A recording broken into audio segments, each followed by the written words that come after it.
on to your butts.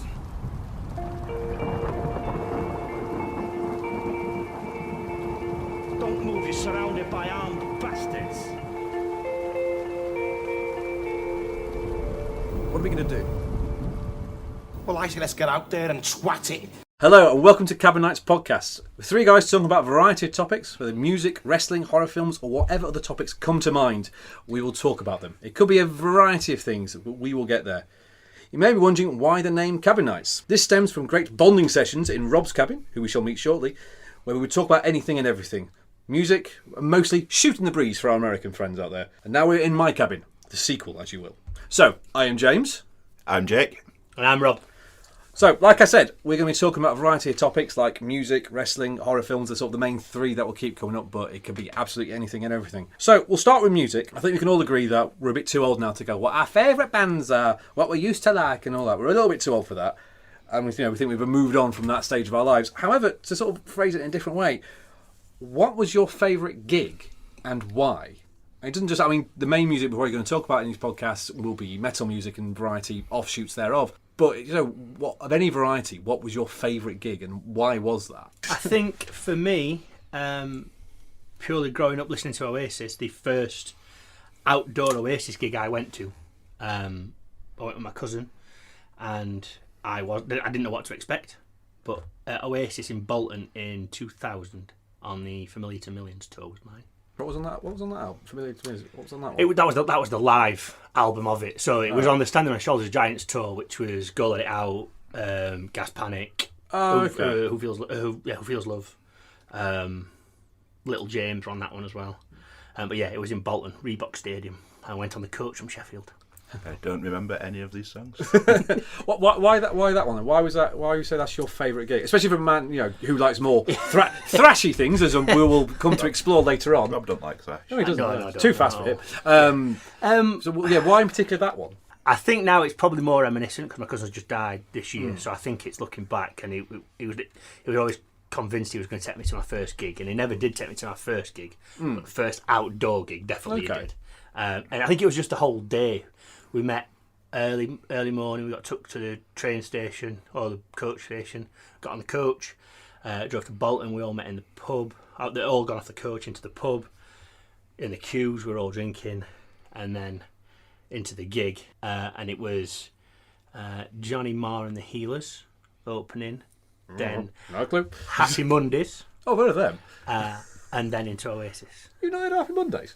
I think that theme tune for that. Henry Fonda's thing. Hey. That was a prequel. Then he decided to extend it for a full week, and he thought, we'll give it a go. Okay, so for you could say that a good thing for a gig is the whole experience, not just the music. And I agree. I agree to some extent. It's so it's not just the music they're playing. Not saying Oasis aren't good because they are good. Yeah, no, I think they were at least for a bit. Well, yeah, I think I've had many gigs. Which one we've all been to, which was a great gig, was Ghost. At Academy in Sheffield. Oh God, yeah. I didn't expect much from that. Gojira were really good. Especially for a fiver. We paid a fiver for those tickets. It wasn't bad at all. If I recall correctly, they didn't remember that they were in Sheffield back then. No, I do remember that. Yeah. Good evening, Liverpool. That's it. Yeah. And everyone was headbang on. Yeah. Wait, what? But it was more messing for people behind us, who obviously going, "Are we in Liverpool?" I wondered about how much have we been drinking? I didn't know. That was a good one. I get that. And for £6 as well. Can't go wrong. That's how much it costs. You paid more than us. But I was sure it was only Did you pay anything? I only paid a fiver. Oh, okay. That might be with booking fee as well. Did Joe get your ticket? He might have charged you more just to get that commission. So go on, Jake. What is your favourite gig? For a very long time, it was AC/DC playing Donington Park, not Download Festival. They played Donington Park. Technically, they didn't do it. They didn't. Them Crooked Vultures that were headlining. Yeah, that year was them Crooked Vultures. Rage Against the Machine. So I don't have the posters to help you in this cabin. Aerosmith. Yeah. But yeah, I'd been listening to AC/DC a lot in the run up to that gig. But as I'm sort of getting away from like Download and what have you, my favourite gig, looking back, will always be Somewhere Back in Time to Iron Maiden at Twickenham Stadium. Yeah. I think Iron Maiden now, it's another talking point whether they are good enough to continue doing it now, or whether they should sort of get up as a bad job. But I saw them, I think, at the peak of the Return of Bruce era. So from some Brave New World onwards, that was the peak of his tour. Where was that in sort of relation to the album cycle? So was that it was after sometime after it. So it was before Final Frontier. It was before Final Frontier, Okay. but it was after Matter of Life and Death. Yeah, Yeah, it was the greatest hits tour. It was after the album. the first big greatest hits tour they'd done, and certainly to that point, the biggest greatest hits tour. It was just more. I couldn't remember if it was before or after Final Frontier. Yeah. That was more because obviously that's a very, for me, that's a very big turning point for them. I think. Yeah, Whether for better or worse, I think Final Frontier is quite a big turning point for Iron Maiden. And again, same as Rob. So what is it that made that gig in particular? I think Iron Maiden, although I was probably, with regards to you guys, quite a bit later coming into metal, Iron Maiden are still one of those bands that I listened to before I got into metal. They were one that my dad always listened to, so I'd listened to a lot of Maiden up to this point. It was the first time I'd seen them. It was the day after my birthday, my 19th birthday, so I'd been at Cope night before. I don't recall the journey from Sheffield to London at all. My mum tells me I appeared in the doorway with a pillow under my arm and was just like, got in the car. But yeah, just echoing what Rob said, really, it's sort of, it was my, I think it was my first, it's my mum and dad's first ever metal gig. Oh, okay. So that was interesting. I remember him hearing Avenged Sevenfold, who were supporting on that tour, and saying, they were a bit heavy for us then.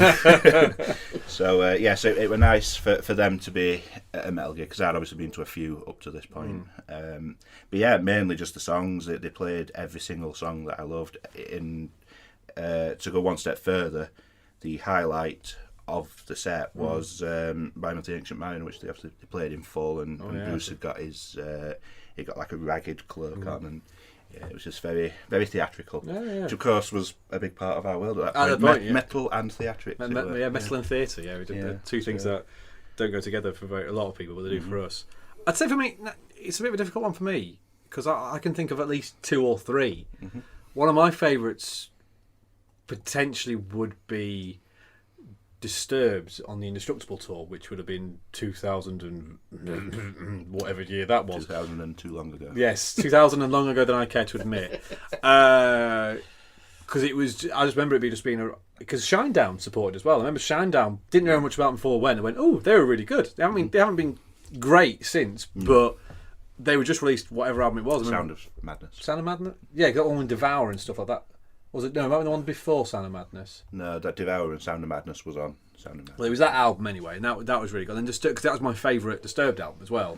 So just hearing that album and some of those songs that I'd very quickly become some of my favourites, and just being part of that crowd was great. And then I suppose the other one I'd argue would be one of my favourites would be actually one of the last gigs I went to before the world ended with COVID was Amon Amarth in Manchester, which was just from start to finish, because the two supports were great as well, because it was it Tesseract or Hypocrisy? I think it was Hypocrisy. It was Hypocrisy. And then Arch Enemy. Yeah. And then Amon Amarth on the Berserker tour, and I just thought it was just really intense from start to finish, and it was really good. It was just amazing. Just really high level, really, really good. Just fun from start to end. Same venue for both gigs as well. It was, yeah, actually, yeah, it was the Apollo, which is a fantastic venue. And wish it was closer. Actually, no, it's not actually that far mileage away. But it's just Manchester's just a ball ache to get to for me. Yeah. It's not too bad. But yeah, so I think that's a brief overview of our meet. Oh, hello. Just going back to that Indestructible gig, is that the one where my dad? Yes, your dad almost ran over David Draymond. Yeah. That's the one. This is the night that almost nobody saw. Yes. Oh, is that going to the pub out the back? Yeah, he was great. He was going to the pub. Yeah. Your dad suddenly goes, "Oh, who's that fucking knobhead who just pulled out in front of him?" And I just go in the most Cockney accent ever. Bloody hell, David Draymond. For no apparent Interesting little aside to the Apollo. That is where me and my wife got together. We met. Sorry, I really thought you were going to say consummated today. I really thought you were going to say that. No. No judgment here. We went to see Journey. Oh, okay. Okay, I'll judge you for that. Supported by who sang "Set It Almost Fire"? John Parr. Christ, that's a random gig. Yeah, isn't it was. What was really strange about that gig in particular was a guy that I used to train at Fitness First when I worked in the gym was the drummer for John Parr. Really? So we got to meet John Parr based on the fact that I knew Bobby. So we decided in the Piccadilly pub just before the gig that we were going to start going out, and we kissed on the little bit of a grassy bit just to the side near that pub. Don't talk about grassy bits on. It's meant to be a family-friendly podcast, so yes, I think we'll stick clear of that one. On it. I suppose we best stay clear of that Sabaton gig that we saw in the same venue. Oh, the Final Solution and that couple who were I've never seen someone interpret the Final Solution quite like that. Yeah, they were into it, or rather he was into her. Yes. Literally. Moving swiftly on. Next. So wrestling is again another topic that we talk somewhat about. Maybe not as much as music. We still talk quite a bit about music, about wrestling rather. So when we say wrestling, mainly talking about the WWE and WWF. Other little bits may pop up, but it's going to be mainly that, and I imagine more in its heyday of about 10, 15 years ago, rather than more modern stuff. Yeah. So, this one. So, what was the first wrestling match or show, but the first wrestling you saw that you remember, at least? I'm going to say Rob should go forward again because I remember vividly. I remember now, but I remember vividly. Mine was Survivor Series 1998. I think I may have seen a few little bits before when my brother used to watch it because he used to borrow tapes with his friends. But the one I vividly remember originally watching first was a bit of Survivor Series 98, specifically X-Pac versus, at the time, Steven Regal. But not only was he Steven Regal, he was a real man's man, Steven Regal. The lumberjack. The lumberjack, yeah. Because if you're going to make anyone a lumberjack, it's going to be the guy from Blackpool. Makes perfect sense. And, I mean, bless Steven Regal, he was off his tits on cocaine at the time, I believe. He was not in a good place. However, I loved that match for some reason, simply because I was seeing a guy in a lumberjack. And at the time, because I was a kid, so it was 1998, so I'd have been 8, 9 years old. And I had a little building outfit, so I had the matching yellow hat. So I was like, yeah, it's amazing. This guy, he's got my hat. So I loved it. And I kind of watched it on and off for the next year or so. I remember watching Rumble 99 and being terrified when Taker came out because he did the whole rolling his eyes in the back of his head thing. And then sort of by the year 2000, I was watching it religiously and kind of have non-stop really since. I mean, X-Pac Steven Regal is probably not the match to get someone into, or at least X-Pac Steven Regal at Survivor Series 98 is not the match to get people into wrestling. No offence to either guys because it wasn't that bad a match, but it's the first one I remember watching. It's not the headline match. No, as good as both guys are. I suppose it's one of them though where if you enjoyed that, you were going to enjoy everything else. I mean, yeah, I suppose the bar was set pretty low. Doesn't matter what brings you to the dance; it still brought you there. Yes. At the end of the day. I mean, I'll be honest. Sort of the later on in the night when you sort of see Big Boss Man being pelted by a nightstick by The Rock isn't really of the same feeling. A lumberjack and a guy who bounces on your head with his penis. You know, that's it's two different types of people. Yeah. For mine, I'm going to need your wisdom to remind me. Oh, Christ. Yeah. We're not doing every WrestleMania. The encyclopedia is actually right by Rob's leg, so we can't get it. What year was the, or roughly what series of years maybe, if it branched over several years, that is. When was the Undertaker-Yokozuna feud? Oh, that would have been... So what was that? The Royal Rumble? Yeah, when he went off into space. I've got 94 in my head. It's a good shout. Let's see. He disappeared. There was it will be because the SummerSlam that year was Taker versus Taker. Yes, because he wasn't at WrestleMania 10, which was 94. Yes, there we go. So 1994. And really weirdly, when Taker was on the screen and the screen went black with the shape. Mm-hmm. The person that came out of the top was far from the Undertaker. It was Marty Jannetty.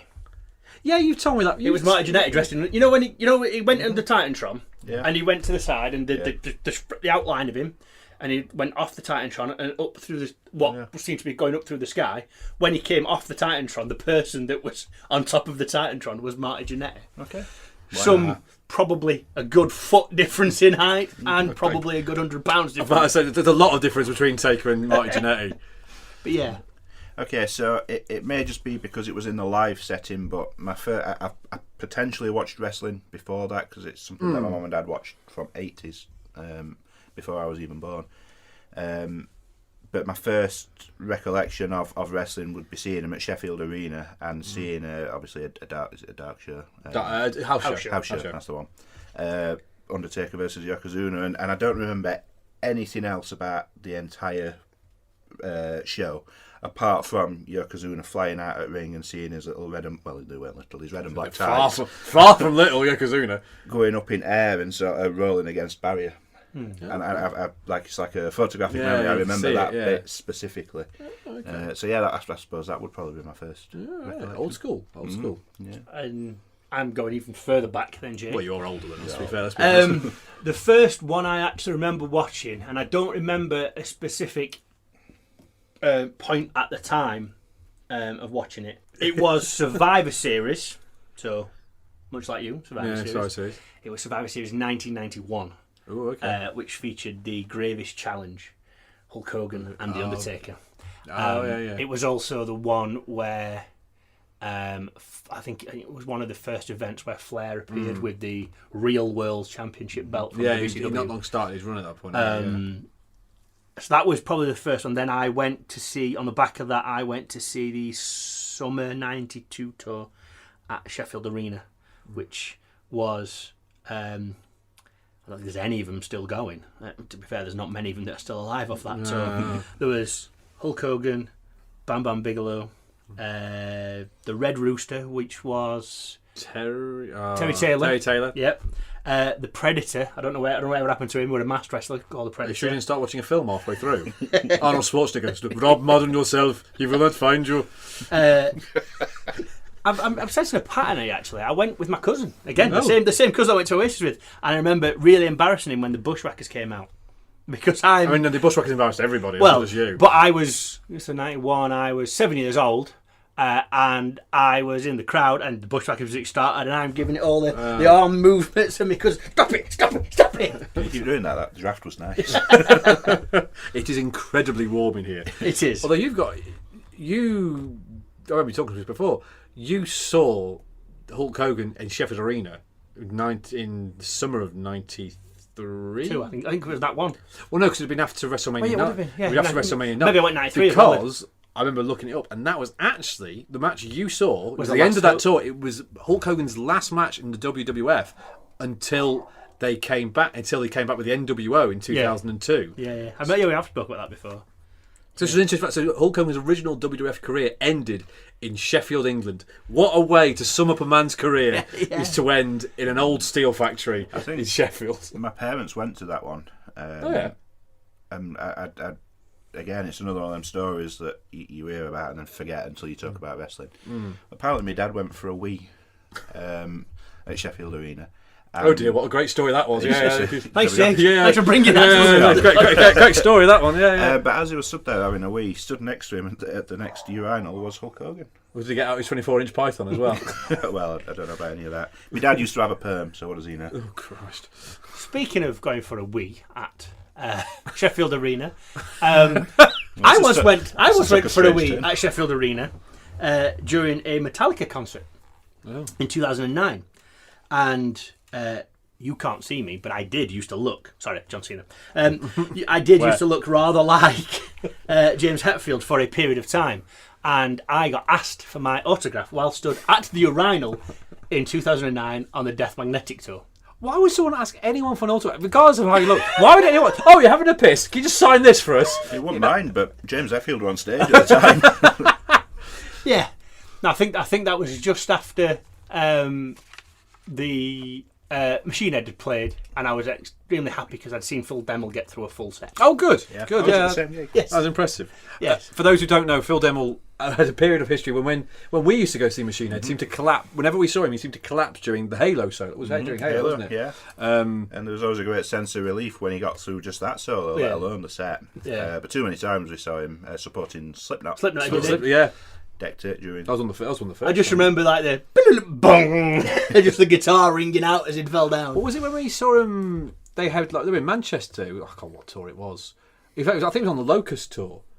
He walked off stage during Halo and to stop himself collapsing. During the Bloodstock set, it was towards the very end, as it's reaching its crescendo, it was dropping notes. Really? It weren't ever noticeable, but it was just like every so often it was like dropping a note. I mean, to be fair, it's a bloody hard solo at the best of times, you know, let alone when you're... I wasn't passing out watching him. So.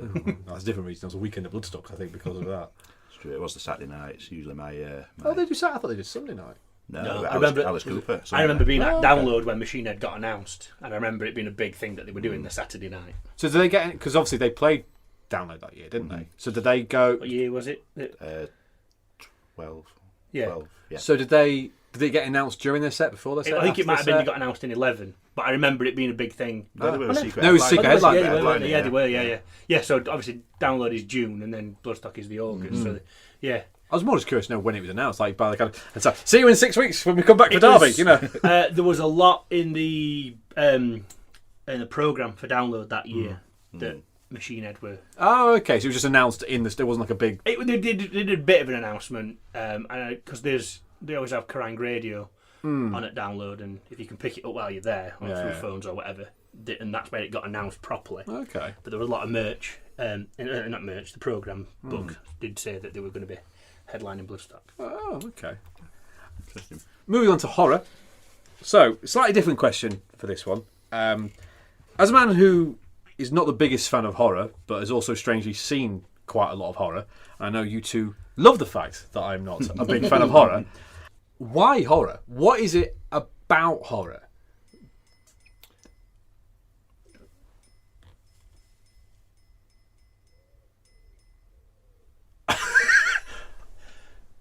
Okay, well that's a new one. Yeah, that was really quick. There'll be someone.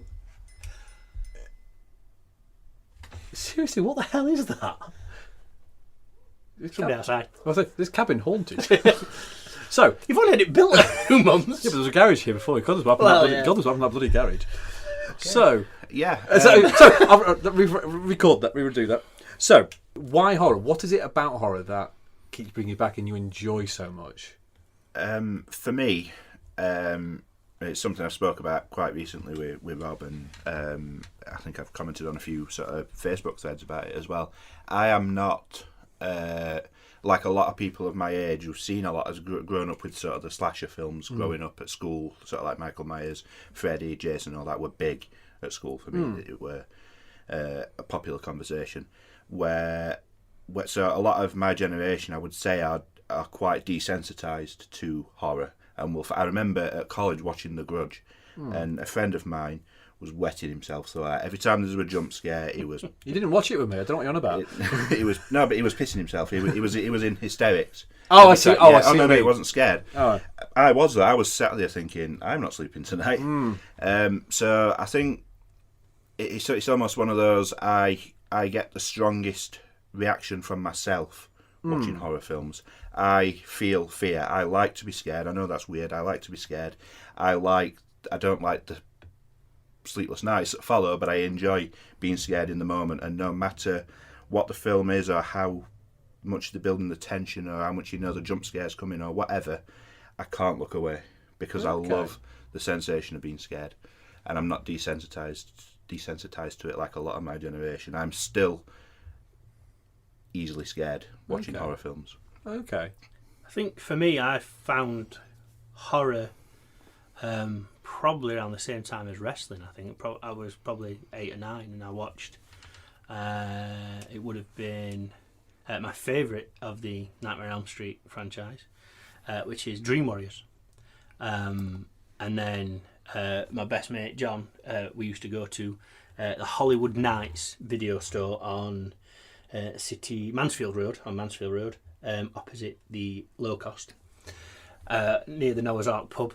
We used to go. I know there. where the pub is. There we go. To work with pubs, I know where that I is. think it's called Brando's. Yes, it's a takeaway Brando's. joint now. Yeah, we used to go there, and I used to go after school on a Friday night, and his dad used to take us up to there, and we'd get a normal film, whatever it may be, an action film, a comedy film, whatever, and we'd always get a horror.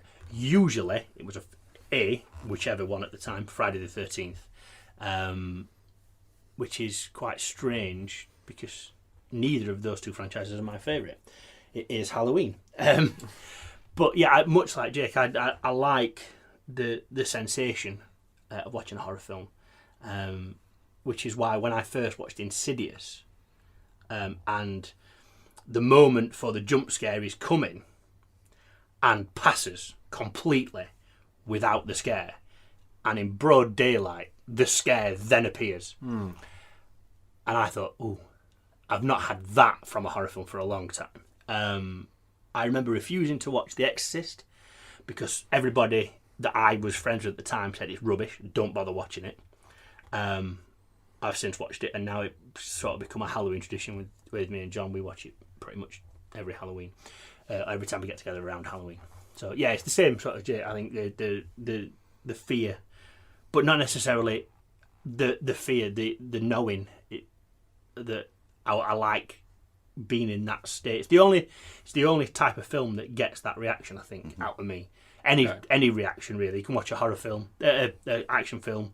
I don't seem to get excited by it generally. No matter how much you might enjoy it, you don't have that response. Whereas the horror is, So you could argue that you enjoy them because it's the only type of film that gives you a visceral reaction. Like okay, obviously comedy, you laugh at a comedy, but it's kind of but it's the only thing that surprises you, mate. Maybe not surprise is probably a wrong word, but it gives you that reaction. An instant reaction that you can't control. Yeah, I think if just thinking about it in some sort of fashion, if you think about the wardrobe scene in Halloween, where Michael Myers breaks through the wardrobe and there's Laurie Strode in there, she's trying to get away, she's trying to hit him with coat hangers and all sorts of stuff to get him away. That's a very easy picture to put in my mind that I can see. But you give me another film.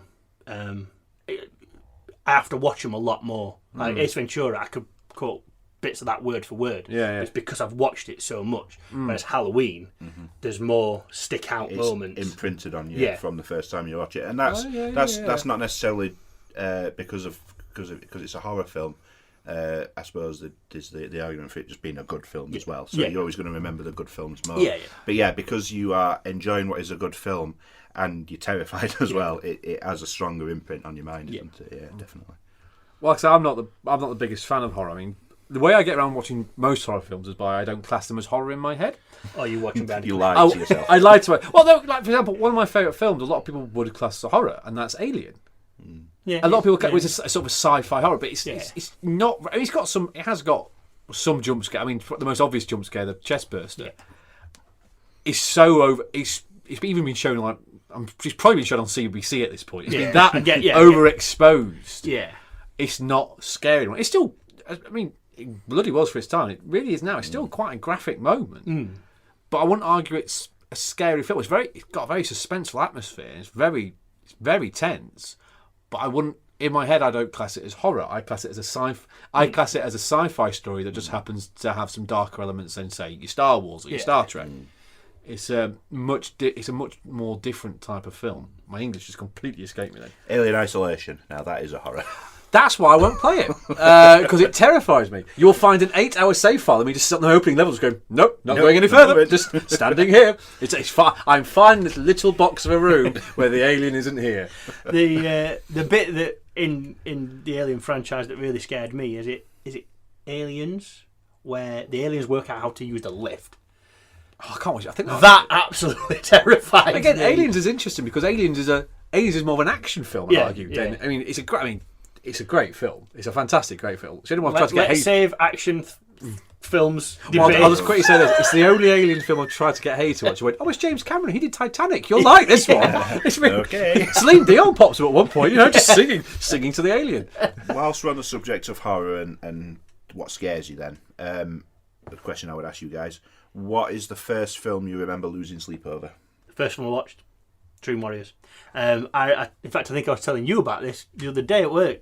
It's been a long week. I've forgotten. It wasn't straight away. I didn't lose sleep over it straight away.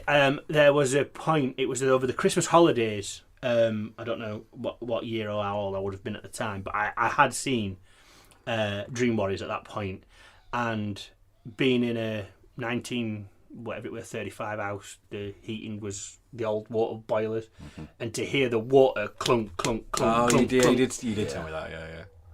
So it wasn't necessarily the film, but my mind went, Freddie lives in that. Oh, hang on, wait a minute. Now I'm losing sleep. Freddie lives in my boiler. Yeah. Yeah. See, so Dream Warriors was that film, but not at the time of watching it. Now, I'm that much of a wimp, this won't surprise you. The first one I lost sleep over wasn't actually the film itself. It was the advert or the trailer for The Exorcist. Because I would have been very young because it was being shown on Channel 4 and they're making a big thing about it being the first time it had ever been shown on television. It was banned for some reason. I remember. Yeah, it was I do banned. actually thinking about it. Yeah, I saw you smiling, giggling, but now you know. So it must have been at the latest mid-90s. Yeah, at the latest. probably. So we were you weren't, but we were relatively young. Yeah.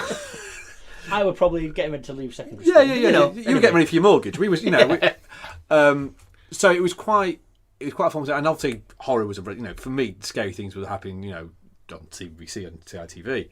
So when I saw, this trailer, it was banned. You saw a little bit of Linda Blair in all the makeup and little bits. Because it was a relatively late on trailer as well, so it was shown after the Watershed. God knows why I was up at that time. And I remember being terrified just of this advert, in the iconic image of him underneath the street lamp and stuff like that, and the music, which is still iconic to this day. The Tube of the Bells is still an iconic piece of music to this day that really gives off the fit. A bit like John Carpenter's Halloween theme as well. Really simple, really, really effective. So just seeing that trailer and all the things together, this film has been banned for 30 years and all 10 years or however long it was at that point.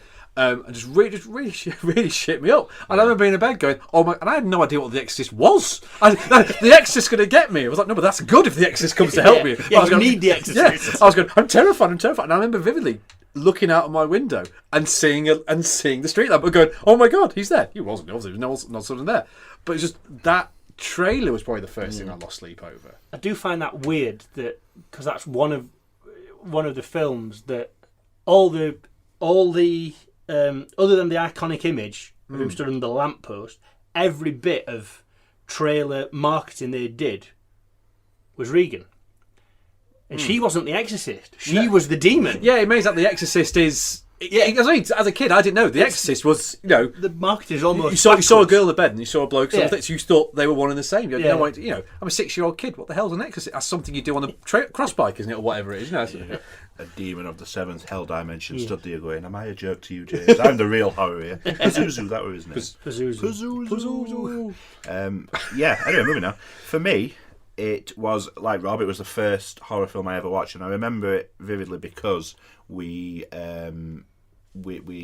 first started watching horror films with my granddad, and we'd said to him, what horror films do you like? Because we'd sort of read about Halloween, we'd read about The Exorcist, and Grandad said, I've got a good one for you. It's not really a horror like you would expect, but I've got a good one for you. And he suggested Psycho, the original one with Anthony. I was going to say Hopkins then. Perkins. Not Anthony Hopkins. And Jamie Lee's mum. Janet Leigh. Yeah.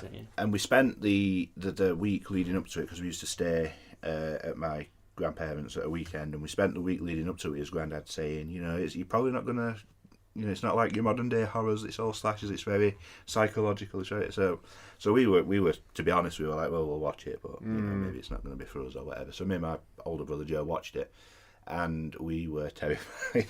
and so again, how old would you have been? I would put Joe at maybe 10 and myself at 8. So you were relatively young. Yeah, it wasn't like last week. It was pretty. No, it's quite young.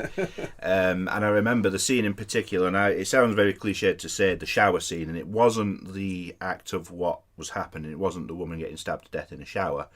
Part of that scene where it focuses on her face, and you can see it's all in shadow apart from one eye, and you can just see one eye in the darkness, and that even to this day creeps me out. Well, it's a fantastic film, but again, I can watch. Okay, obviously I'm quite a bit older now, but I can watch that. It's not a horror for me. That's a thriller. It's like there's quite a few films I will watch. Again, like I said, people class as horror. Like one film I really quite like, relatively modern one, is Crimson Peak, which comes under the horror section. But I don't. It's not a horror film. It's a gothic tale with some graphic elements, but I would argue that it's not a horror film. I'd argue it's not a horror. It's got horror elements, but I mean, there's a few ghosts and a few other bits in it, but it's not it's not a horror film. So in my head, that's how I think I get round watching horror films. I mean, obviously, you've taken great joy in showing me things that are scary. Oh, yes. Yes, and I'm sure we'll get onto them at some the point. tales we could tell. So let's bring this bit to a close. Obviously, we've given a brief overview of who we are, what we like to do, and some of the many topics we're probably going to discuss on. Like next time, we will be talking about combining two of our loves, films and music. We're going to talk about the film Lords of Chaos, which is weirdly classed as a horror according to IMDb. And I completely get that. As I was saying to Rob just the other day, I did wake up in the middle of the night having watched that film the other day, and was thinking about it a lot. I weren't losing sleep, but I was thinking about it. Okay. It was there. It was on my mind because it's a heavy film. It's a very heavy film, which we'll talk about. Yeah, we'll talk about.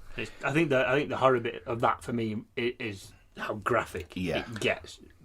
But it's an interesting topic, and we'll probably come on to the next episode. But does graphic mean it is a horror? Just because there's gore in it, just because there's violence in it, does it necessarily make it a horror? Tune in next time to find out. Yes. So thank you for joining us on the Cabin Night podcast. We'll hope to hear from you again soon. No, you'll hope to hear from us again soon.